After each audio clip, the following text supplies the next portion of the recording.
અમારે આઈએએસમાં બહુ સરસ ટ્રેનિંગ મળે. તમે એક જગ્યાએ કલેક્ટર હો અને બદલી થાય ને પછી સચિવાલયમાં મૂકી દે તો સચિવાલયમાં you are one of the 56. બધા સરખા હોય, ત્યાં કેટલા બધા સેક્રેટરીઓ હોય.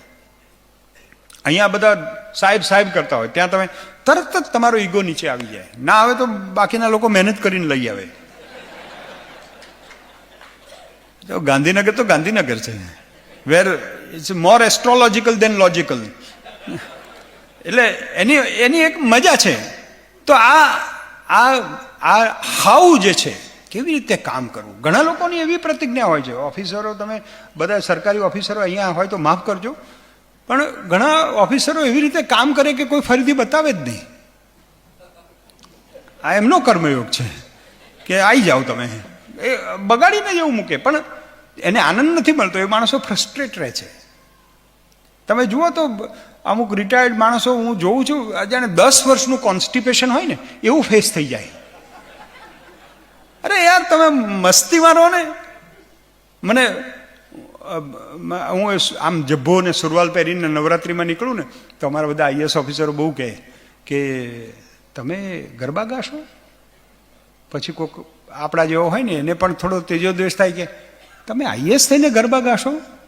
મેં કીધું અરે યાર, આમ મારે મહીસાગરને આરે ઢોલ વાગે છે એમ કોઈક ગાતું હોય અને મારા પગમાં થનગનાટ ના થાય તો હું ગુજરાતી શાનો?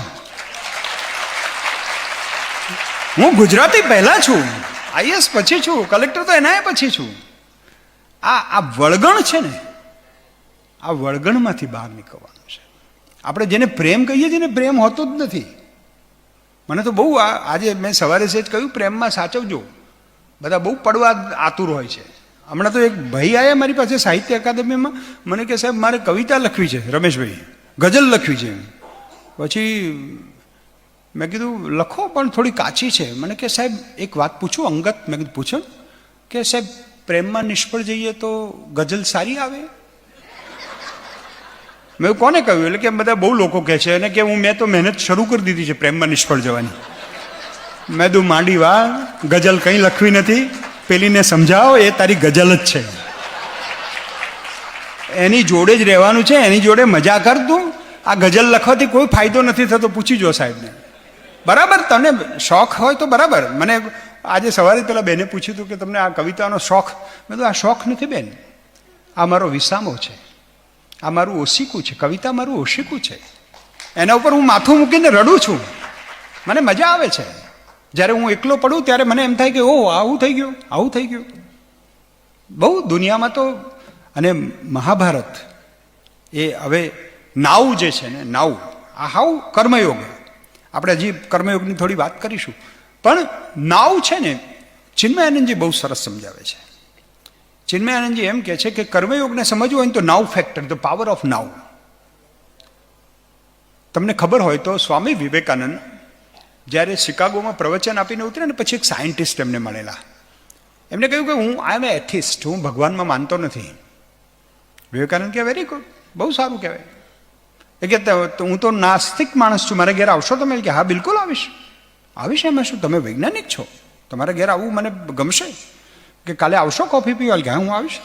પછી એને એની વાઈફ બંને મંડી પડ્યા અને God is nowhere, God is nowhere એવા પાટિયા બનાવીને બગીચામાં અને બધા લગાવી દીધા. અને વિવેકાનંદ ગાડીમાંથી ઉતર્યા એટલે આમ જોયું, હે તમે તો કહેતા હતા તમે નાસ્તિક છો. કે કેમ? પેલા બે જણા આમ ડઘાઈ ગયા કે આ વિવેકાનંદ શું કહેવા માંડ્યા. કે તમે તો કહેતા તમે નાસ્તિક છો, તમે તો આસ્તિક છો એવું લાગે છે. કે કેમ?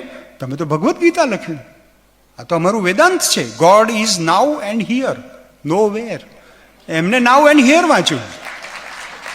God is now and here, અહીંયા જ છે ભગવાન. નાઉ. કોઈ ભૂતકાળની વાત નથી કરતા કે આવું થયું હતું ને આમ થયું હતું ને આમને આમ કર્યું હતું, એવું કશું જ નહીં. નાઉ, આજે શું. ચિન્મયાનંદજીનું એક્સપ્લેનેશન એવું છે કે ફ્યુચર, ધ પરિણામ છે ને, ફળ એ આવતીકાલ છે, ક્રિયા આજે છે. આજમાં શ્રદ્ધા રાખો, આવતીકાલની ચિંતા ના કરો. કર્મણ્યેવાધિકાર હસ્તે મા ફલેષુ કદાચન. વર્ક ટુડે, કાલે નહીં. આપણે શું આપણા બેગેજ છે ને, કોઈક ભૂતકાળમાં જીવે છે, કોઈ ભવિષ્યમાં જીવે છે, કોઈ વર્તમાનમાં જીવતું જ નથી. એટલે એક અંગ્રેજી બહુ ખરાબ કહેવત છે કે વેન યુ સ્ટાર્ટ લવિંગ your wife that means you are ageing. બહુ સમજવાનું અઘરું છે, પણ જ્યારે તમે મમરાવજો કે તમને છે ને, તમે એકદમ ઇન્સિક્યોર થાવ ને ત્યારે જ તમે તમારા વાઈફને પ્રેમ કરવા માંડો, કારણ કે તમને નાવમાં હવે શ્રદ્ધા જન્મી છે, જ્યારે તમે even you are incapable of doing anything. તો નાવ આજે જ, આજની ઘડી તે રળિયામણી. નરસિંહ મહેતા એમ જ, આ જ ઘડી અગત્યની છે. Don't postpone anything. મારે આવતીકાલથી 5 વાગે ઉઠવું છે, પણ હવે આ અઠવાડિયું જવા દઈએ, ઉત્તરાયણ પછી જરા મજા આવશે, કમૂરતા બી જાય અને પછી આપણે કરીશું, પછી કોઈ દિવસ આવે જ નહીં. આજે જ મારે જે, એટલે અર્જુનને એમ કહ્યું કે તું આજે જ કર આ બધું, આમાં ચિંતા નહીં કર, આ પોસ્ટપોન કરવા જેવી વાત નથી કે આપણે પાપ અને પુણ્યનો વિચાર કરીએ, આપણે આનો વિચાર કરીએ અને તેનો વિચાર કરીએ, કે આ બધાની કશાની ચિંતા કરવાની નથી. So that is how now, how and wow. The another dimension, એક ભગવદ્ ગીતાને જોવાનું એક હોલિસ્ટિક વ્યૂ છે. આપણે 360 ડિગ્રી એજ્યુકેશનની વાત કરીએ છીએ, એટલે હોલિસ્ટિક જ જોવું પડે, નહીં તો શું થાય, પેલા મહેસાણાની કોર્ટમાં એક વખત કેસ ચાલતો નહીં ભેંસની બાબતમાં. એટલે બધા આર્ગ્યુમેન્ટ કરવા, બે વકીલો કે આ ભેંસ મારી છે, બીજો વકીલ કે ના આ ભેંસ અમારી છે. એટલે જજે કહ્યું કે એવિડન્સ આપો. એટલે પેલા કહ્યું કે એના શિંગડા આવા છે, અને સાહેબ જુઓ મને ખબર છે, તમે જોઈ શકો એનો ફોટો, ને આ ભેંસ અમારી જ છે.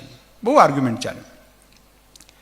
પછી 2.5-3 કલાક આર્ગ્યુમેન્ટ પતી ગયા, પછી બેસી ગયા. એટલે પછી જજે કહ્યું કે આપણે એવું કરીએ કે ભેંસને છોડી દઈએ, અને જેની હશે ભેંસ એના ઘેર જશે.